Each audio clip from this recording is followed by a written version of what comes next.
Ladies and gentleman, ಪಂಚ ರಾಜ್ಯಗಳ ಚುನಾವಣೆ ಬಹುತೇಕ ಮುಗಿದು ಬಿಟ್ಟಿದೆ. ಕಳೆದ ಹಲವು ದಿನಗಳಿಂದ ಹಲವು ತಿಂಗಳಿನಿಂದ ಉಂಟಾಗಿದ್ದಂತಹ ಈ ಸೆಮಿಫೈನಲ್ನ ಕದನ, ಅದರಲ್ಲೂ ಕೂಡ ಸೆಮಿಫೈನಲ್ಗಿಂತ ಮುಂಚೆ ಇದನ್ನು IPL ಅಂತಾನೆ ಕರೆಯಲಾಗ್ತಿತ್ತು. ಅಂದರೆ IPL ಅಂದರೆ ಇಂಡಿಯನ್ ಪ್ರೀಮಿಯರ್ ಲೀಗ್ ಅಲ್ಲ, ಇಂಡಿಯನ್ ಪೊಲಿಟಿಕಲ್ ಲೀಗ್ ಅನ್ನುವಂಥದ್ದು ಅಲ್ವಾ. ಹೀಗಾಗಿ ಈ 5 ರಾಜ್ಯಗಳಲ್ಲಿ ಬರುವಂತಹ ಒಂದು ಫಲಿತಾಂಶ ಏನಿದೆ ಅದು ಕೇಂದ್ರ ಸರ್ಕಾರಕ್ಕೆ ದೊಡ್ಡ ಮೆಸೇಜ್ ಕೊಡಲಿದೆ ಅನ್ನುವಂಥ ಮಾತು ಕೇಳಿ ಬರ್ತಾ ಇತ್ತು. ಹಾಗಾದರೆ ಹೇಗೆ ನಡೀತು ಚುನಾವಣೆ, ಏನು ಆಗಿದೆ ಅಲ್ಲಿನ ಪರಿಸ್ಥಿತಿ, ಮುಖ್ಯವಾಗಿ ಪಶ್ಚಿಮ ಬಂಗಾಳ ಮತ್ತು ತಮಿಳುನಾಡಿನ ರಿಸಲ್ಟ್ ಏನು ಬರಬಹುದು ಅನ್ನುವಂಥ ಪ್ರಿಡಿಕ್ಷನ್ ಅನ್ನ ನಾನು ನಿಮಗೆ ಹೇಳ್ತೀನಿ. ನೀವು ನೋಡ್ತಾ ಇದ್ದೀರಾ ನೆಲ ಜಲ ಭಾಷೆಗಾಗಿ ಪ್ರಾಮಾಣಿಕ ಪತ್ರಿಕೋದ್ಯಮ, ಇದು ಎಕ್ಸ್ಪ್ಲೈನರ್. ನಾನು ಹಬೀಬ್ ದಂಡಿ.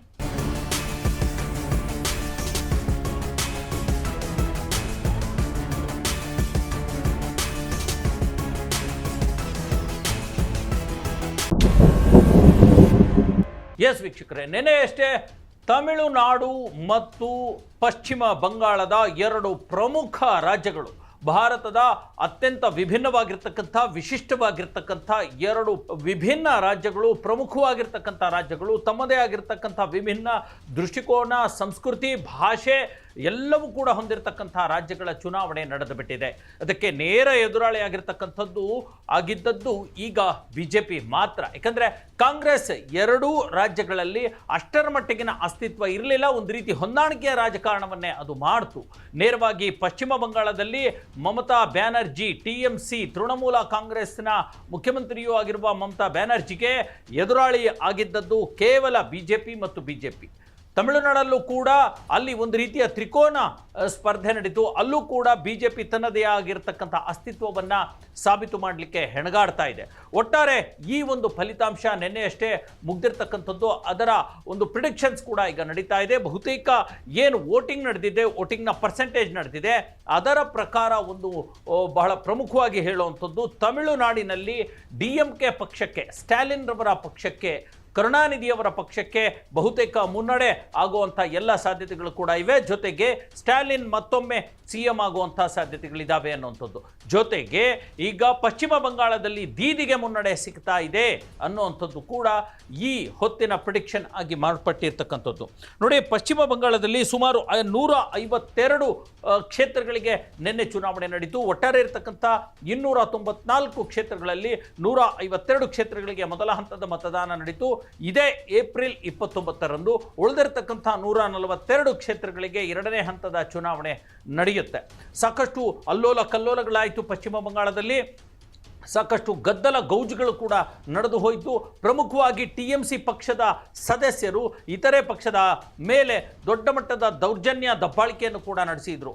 BJPಯ ಅಭ್ಯರ್ಥಿಗಳ ಮೇಲೆ ಮತ್ತು BJP ಕಾರ್ಯಕರ್ತರ ಮೇಲೆ ದೊಡ್ಡ ಮಟ್ಟದ ದಬ್ಬಾಳಿಕೆ ಪ್ರಕರಣಗಳು ನಡೆದಿರ್ತಕ್ಕಂಥದ್ದು. ಪ್ರಮುಖವಾಗಿ ಈ ದಕ್ಷಿಣ ದಿನಾಜ್ಪುರ ಅನ್ನುವಂಥ ಒಂದು ಕ್ಷೇತ್ರದ BJP ಅಭ್ಯರ್ಥಿ ಶುಭೇಂದು ಸರ್ಕಾರ್ ಅವರ ಅಭ್ಯರ್ಥಿಯ ಮೇಲೇ ಒಂದು ರೀತಿಯ ದಬ್ಬಾಳಿಕೆ ನಡೆದಿರ್ತಕ್ಕಂಥದ್ದು ಮಾಧ್ಯಮಗಳಲ್ಲಿ ಕಂಡುಬಂದಿದೆ.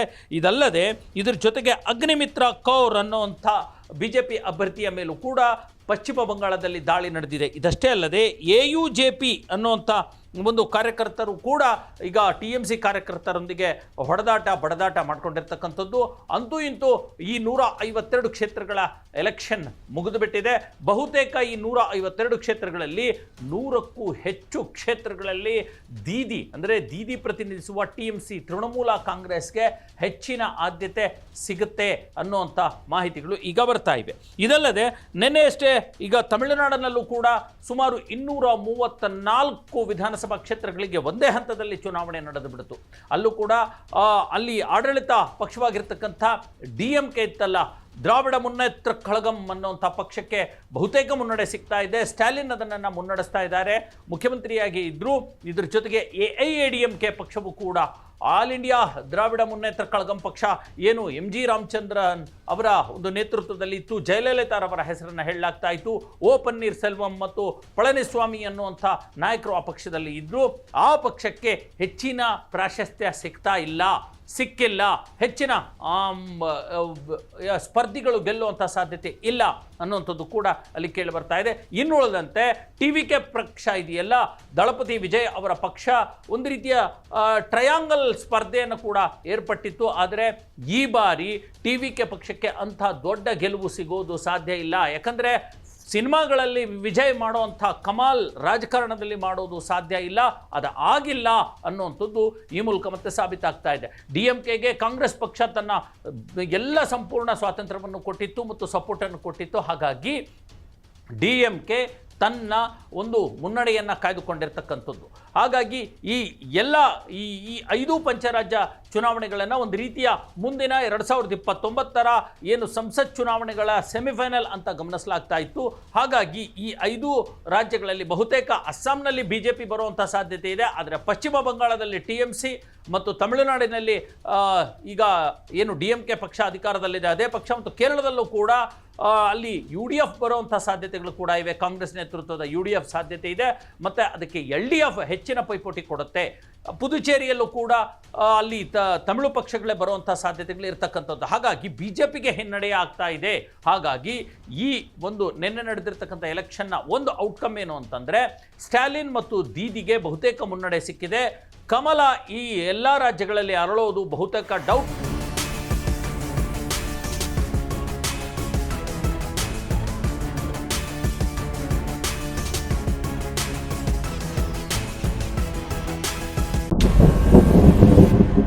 ಕೇರಳ, ತಮಿಳುನಾಡು ಮತ್ತು ಪಶ್ಚಿಮ ಬಂಗಾಳದಲ್ಲಿ ಕಮಲ ಅಂದರೆ ಭಾರತೀಯ ಜನತಾ ಪಕ್ಷ BJP ಅರಳೋದು ಡೌಟ್ ಅನ್ನುವಂಥ ಮಾಹಿತಿಗಳು ಬರ್ತಾ ಇವೆ. ಇದರ ಜೊತೆಗೆ ಈಗ ಇಲ್ಲಿರ್ತಕ್ಕಂಥ ಏನು ತಮಿಳುನಾಡಿನ ಸ್ಟಾರ್ ಆಗಿರ್ತಕ್ಕಂಥ ಇಳೆಯ ದಳಪತಿ ವಿಜಯ್ ಅವರಿಗೆ ಸಿನಿಮಾಗಳೇ ಗತಿ ಅನ್ನುವಂಥದ್ದು, ಅಂದರೆ ಚಿತ್ರರಂಗವೇ ಫಿಲ್ಮ್ ಇಂಡಸ್ಟ್ರಿನೇ ಗತಿ, ರಾಜಕೀಯ ಅವ್ರಿಗೆ ಒಗ್ಗೋದಿಲ್ಲ ಅನ್ನುವಂಥ ಒಂದು ತೀರ್ಮಾನವು ಕೂಡ ಹೊರಗಡೆ ಬರ್ತಾ ಇದೆ. ಹಾಗಾಗಿ ಇದೇ ಮೇ 4ರಂದು ಈ ಎಲ್ಲ ಪಂಚರಾಜ್ಯ ರಾಜ್ಯಗಳ ಏನು ಎಲೆಕ್ಷನ್ ನಡೀತು ಅದರ ರಿಸಲ್ಟ್ ಬರಲಿದೆ. ಅಲ್ಲಿ ಒಂದು ಸ್ಪಷ್ಟ ತೀರ್ಮಾನ ಮತ್ತು ಸ್ಪಷ್ಟ ಫಲಿತಾಂಶ ಹೊರಗಡೆ ಬರಲಿದೆ.